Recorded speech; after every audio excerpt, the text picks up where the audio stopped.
ఎవరు నిన్ను చూసి చిరాకు పడుతున్నారు, ఎవరు నిన్ను చూసి అసహించుకుంటున్నారు, నీ విధి విధానాలను బట్టి కావచ్చు, నీ వస్త్రధారణను బట్టి కావచ్చు, నీకున్న ఫినాన్షియల్ స్టేటస్ని బట్టి కావచ్చు, నీకున్న పరిస్థితిని బట్టి ఎవరు నిన్ను చూసి అసహించుకుంటున్నారో, అసహించుకుంటున్న మనుషుల మధ్యలోనే దేవుడు నిన్ను తలగా నియమించబోతున్నాడు.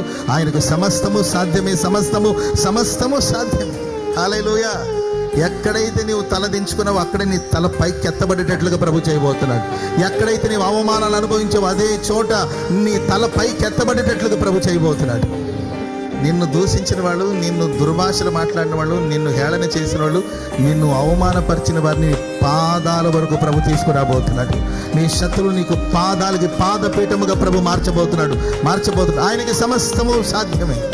ఆమె చెప్పండి గట్టిగా, హల్లెలూయా. ఆయనకు అసాధ్యమైన కార్యాలు ఏదీ లేదు. మనం అడుగు వాటికంటేను, మనం ఊహించే వాటి అన్నిటికంటేను అత్యధికంగా చేయడానికైనా